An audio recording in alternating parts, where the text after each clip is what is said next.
എല്ലാവർക്കും നമസ്കാരം. ഞാൻ സരിതാ മഹേശ്വരൻ. ഇന്ന് ശ്രീമദ് വാൽമീകി രാമായണത്തിൻ്റെ ബാലകാണ്ഡത്തിലെ 67-ാമത്തെ സർഗത്തിൽ 8 മുതൽ 15 വരെയുള്ള ശ്ലോകങ്ങളാണ് നമ്മൾ പഠിക്കാൻ പോകുന്നത്. കഴിഞ്ഞ ദിവസം പറഞ്ഞു നിർത്തിയത് മന്ത്രിമാർ, ഭടന്മാരെല്ലാവരും ചേർന്നിട്ട് ജനകൻ്റെ കൊട്ടാരത്തിലുണ്ടായിരുന്നതായ ശൈവമായിട്ടുള്ള വില്ല് ശ്രീരാമൻ്റെയും വിശ്വാമിത്രൻ്റെയും ഒക്കെ മുമ്പിൽ കൊണ്ടുവച്ചു എന്നാണ്. അങ്ങനെ അവിടെ വച്ചിട്ട് വിശ്വാമിത്രനോടും അതുപോലെ രാമലക്ഷ്മണന്മാരോടുമായിട്ട് ജനകൻ പറയാൻ പോവുകയാണ്. നമുക്ക് ശ്ലോകം നോക്കാം. ഇദം ധനുർവരം ബ്രഹ്മൻ ജനകൈരഭിപൂജിതം രാജഭിശ്ച മഹാവീര്യൈരശക്തൈഃ പൂരിതം തദാ. അല്ലയോ ബ്രഹ്മർഷേ വിശ്വാമിത്ര, ഇദം ധനുർവരം, ഇതാണ് ആ ശ്രേഷ്ഠമായിട്ടുള്ള ധനുസ്. വരം ധനുഹു, ഞാൻ പറഞ്ഞതായ എൻ്റെ കൊട്ടാരത്തിൽ സൂക്ഷിച്ചു വച്ചിരുന്നതായ വില്ല്, അതാണ് ഇത്. ജനകൈഹി അഭിപൂജിതം, എൻ്റെ പിതാക്കന്മാരാൽ, എൻ്റെ കാരണവന്മാരാൽ പൂജിച്ചു വച്ചതായിട്ടുള്ള വില്ലാണിത് കണ്ടാലും. മാത്രമല്ല രാജഭിശ്ച മഹാവീര്യൈഹി അശക്തൈഹി പൂരിതും തഥാ, കാലാകാലങ്ങളായിട്ട് വളരെ ശ്രേഷ്ഠന്മാരായിട്ടുള്ള മിടുക്കന്മാരായിട്ടുള്ള ശക്തിമന്മാരായിട്ടുള്ള രാജാക്കന്മാർ, മഹാവീര്യൈഹി രാജഭിഹി പൂരിതും അശക്തൈഹി പൂരിതും തഥ, അവരാൽ അശക്തന്മാരായിട്ടുള്ള രാജാക്കന്മാരാൽ പൂരിപ്പിക്കാൻ സാധിക്കാത്തതായ, പലതവണ ശ്രമിച്ചിട്ടും ഈ പൂരണം ചെയ്യാന്ന് വെച്ചാൽ വില്ലെടുത്ത് പൊക്കുക, അത് കുനിക്കുക മോൾവശം, താഴെ നിന്ന് ഞാണെടുത്ത് മുകളിലേക്ക് കെട്ടുക, ഇതൊന്നും ചെയ്യാൻ പറ്റാത്ത, ആരെക്കൊണ്ടും പറ്റാത്തതായിട്ടുള്ളൊരു വളരെ ശ്രേഷ്ഠമായിട്ടുള്ളൊരു വില്ലാണ് ഇതാ അങ്ങയുടെ മുമ്പിൽ വച്ചിരിക്കുന്നത്. അത് എൻ്റെ കാരണവന്മാർ, പിതാക്കന്മാരൊക്കെ പൂജിച്ചു വച്ചിരിക്കുന്നതായിട്ടുള്ള വില്ലാണ്. നൈതത്സുരഗണാ സർവേ സാസുരാ നച രാക്ഷസാഃ ഗന്ധർവയക്ഷപ്രവരാഃ സകിന്നരമഹോരഗാഃ ക്വ ഗതിർമാനുഷാണാം ച ധനുഷോസ്യ പ്രപൂരണേ ആരോപണേ സമായോഗേ വേപനേ തോലനേ തഥാ. ഇതിൻ്റെ ഒരു സ്വഭാവം മഹർഷിയോടും അതുപോലെ കുമാരന്മാരോടും ജനക മഹാരാജാവ് പറയാണ്. ഏതത്, ഇതിനെ ഒന്ന് തൊടാൻ ആർക്കും സാധിച്ചിട്ടില്ല. സർവേ സുരഗണാഹ സാസുരാഹ രാക്ഷസാഹ ഗന്ധർവ യക്ഷപ്രവരാഹ സകിന്നരമഹോരഗാഹ ന ശക്താഹ, ഇവർക്ക് ആർക്കും സാധിച്ചിട്ടില്ല. ദേവന്മാർക്ക് സാധിച്ചിട്ടില്ല, അസുരന്മാർക്ക് സാധിച്ചിട്ടില്ല, രാക്ഷസന്മാർക്ക് സാധിച്ചിട്ടില്ല. ഗന്ധർവന്മാർ, യക്ഷ ശ്രേഷ്ഠന്മാർ, കിന്നരന്മാർ, മഹാ ഉരകങ്ങൾ, ഇവർക്ക് ആർക്കും ഈ വില്ലൊന്ന് തൊടാനോ ഒന്ന് ഞാൻ മുറുക്കി കെട്ടാനോ സാധിച്ചിട്ടില്ല. എന്നിട്ട് പറയാണ് ക്വ ഗതിർമാനുഷാണാം ച, പിന്നെ മനുഷ്യരുടെ കഥ പറയാനുണ്ടോ? ദേവന്മാർക്ക് ഒന്നും സാധിക്കുക, ദേവന്മാർ മാത്രമൊന്നുമല്ല, രാക്ഷസന്മാരായാലും മൃഗങ്ങളായാലും ആർക്കും സാധിക്കാത്തതായിട്ടുള്ള ഈ ഒരു കാര്യം മനുഷ്യർക്ക് ചെയ്യാൻ പറ്റുമെന്ന് ഞാൻ വിചാരിക്കുന്നില്ല. അതുകൊണ്ട് ഞാനിത് പുറത്തേക്ക് എടുക്കാറില്ല, ആരും അത് ആവശ്യപ്പെടാറില്ല. വെറുതെ കാണുക, അത് അടച്ചു വയ്ക്കുക, അത്രമാത്രം തന്നെ പതിവുള്ളൂ.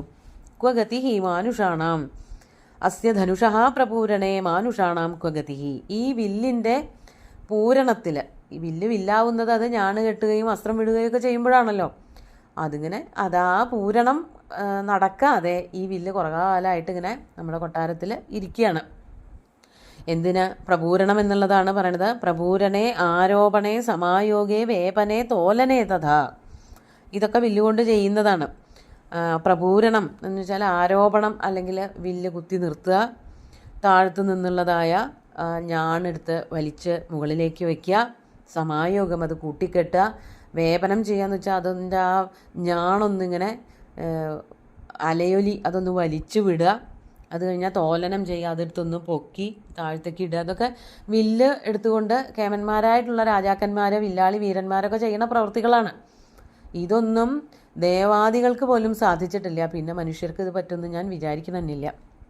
ഇതിങ്ങനെ ആരും ഉപയോഗിക്കാതെ എൻ്റെ കൊട്ടാരത്തിൽ ഈ പെട്ടിയിൽ അടച്ചു വെച്ച പോലെ അങ്ങനെ ഇരിക്കുകയാണ്.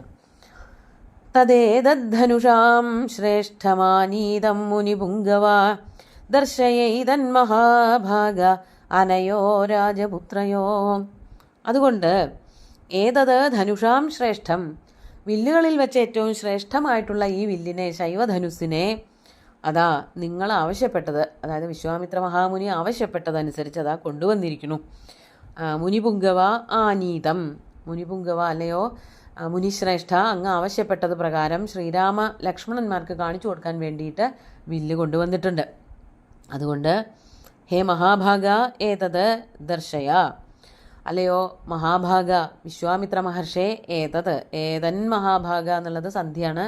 ഏതത് അധികം മഹാഭാഗ, ഏതൻ മഹാഭാഗ, ഈ വില്ല് അല്ലയോ മഹാഭാഗ, അനയോഹോ രാജപുത്രയോഹോ ദർശയ, ഈ രാജകുമാരന്മാർക്ക് കാണിച്ചു കൊടുത്താലും അവരത് കഴിയുമെങ്കിൽ അതൊക്കെ ചെയ്യട്ടെ. ഇതുവരെ ആർക്കും അത് തൊടാൻ പോലും സാധിച്ചിട്ടില്ല. വിശ്വാമിത്രസ്സരാമസ്തു ശ്രുത്വാ ജനകഭാഷിതം വത്സരാമധനുഃ പശ്യ ഇതി രാഘവമബ്രവീത്. വിശ്വാമിത്രനും രാമനും ലക്ഷ്മണനുമൊക്കെ ജനക മഹാരാജാവ് പറഞ്ഞതൊക്കെ കേട്ടു. അതാണ് സരാമ വിശ്വാമിത്ര ജനകഭാഷിതം ശ്രുത്വാ. രാമനോട്, രാമലക്ഷ്മണന്മാരോട് കൂടി നിൽക്കുന്നവനായിട്ടുള്ള വിശ്വാമിത്രൻ ജനകൻ പറയണതൊക്കെ കേട്ടു. അതിനുശേഷം വിശ്വാമിത്രൻ രാമനോട് പറയാണ്, വത്സ രാമ, വത്സ എന്ന് പറഞ്ഞാൽ കുട്ടി, മകനെ, രാമ എന്ത് ചെയ്തോളൂ, ധനുഹു പശ്യ ഇതി രാഘവം അബ്രവീത്. ശ്രീരാമനോട് പറയാണ്, അതാ ഈ പറഞ്ഞ ധനുസ്, അതിൻ്റെ ശ്രേഷ്ഠതകളും ഗാംഭീര്യമൊക്കെ പറഞ്ഞ് നിർത്തിയതാണല്ലോ, ആ വില്ലാണിത്. ഇപ്പോൾ ഈ പെട്ടിയിലാക്കിയിട്ട്, ഇരുമ്പ് പെട്ടിയിലാക്കിയിട്ട് കൊണ്ടുവന്ന് നമ്മുടെ മുമ്പിൽ വെച്ചിരിക്കുന്നത്. അത് നല്ലോണം ഒന്ന് നോക്കിക്കണ്ടോളൂ. പശ്യ എന്ന് പറഞ്ഞാൽ തന്നെ കൊണ്ടത് എടുക്കാനാവില്ലേ എന്നുള്ളതൊന്ന് അളന്ന് നോക്കിക്കോളാൻ, തന്നെ കൊണ്ട് പറ്റണതല്ലേ എന്നുള്ളത് സൂക്ഷ്മമായിട്ട് നോക്കാൻ പറയാണ്. അപ്പോൾ ശ്രീരാമൻ എന്താ ചെയ്ത്, മഹർഷേർവചനാദ്രാമോ യത്ര തിഷ്ഠതി തദ്ധനു മഞ്ജുഷാം താമപാവൃത്യ ദൃഷ്ട്വാ ധനുരഥാബ്രവീത്. മഹർഷേഹേ വചനാത്, മഹർഷിയുടെ വാക്കുകൾ കേട്ടിട്ട്, വാക്ക് കാരണമായിട്ട് കേട്ടിട്ട്, രാമൻ, രാമഃ യത്ര തദ്ധനുഹു തിഷ്ഠതി, എവിടെയാണോ ആ വില്ല് വച്ചിരിക്കുന്നത്, അതായത് ആ വില്ല് കൊണ്ടുവന്ന വണ്ടി അതിങ്ങനെ രാജാവിൻ്റെയും മുനിയുടെയും അതായത് വിശ്വാമിത്രൻ്റെയും രാമലക്ഷ്മണന്മാരുടെയും മധ്യത്തിലായിട്ട് കുറച്ച് ദൂരത്താവൂലോ കൊണ്ടുവച്ചിട്ടുണ്ടാവുക. ശ്രീരാമൻ എന്ത് ചെയ്തു, വിശ്വാമിത്രൻ പറയണത് കേട്ടിട്ട് പതുക്കെ ആ വില്ലിൻ്റെ അടുത്തേക്ക് ചെന്നു. അതാണ് മഹർഷേഹേ വചനാത് രാമഃ യത്ര തദ്ധനുഹു തിഷ്ഠതി, എവിടെയാണോ ആ വില്ല് വച്ചിരിക്കുന്നത് അവിടേക്ക് ചെന്നിട്ട്, മഞ്ജുഷാം താമപാവൃത്യ, മഞ്ജുഷ പെട്ടി, അത് അടച്ചു വച്ചിരിക്കുകയാണല്ലോ, തുറന്നിട്ടൊന്നുമില്ല.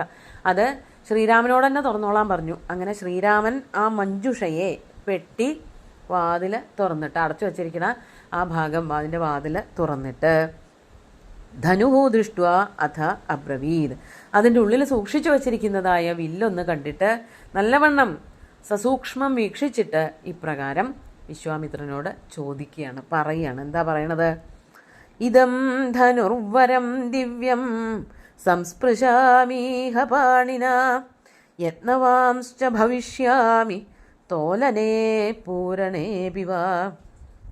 ബാഠമിത്യബ്രവീദ് രാജാ മുനിശ്ച സമഭാഷത ലീലയാ സ ധനുർമധ്യേ ജഗ്രാഹവചനാൻ മുനേ. ശ്രീരാമൻ വളരെ കൗതുകത്തോടു കൂടിയിട്ട് ആ വില്ലിനെ ഒന്ന് നോക്കിക്കണ്ടു.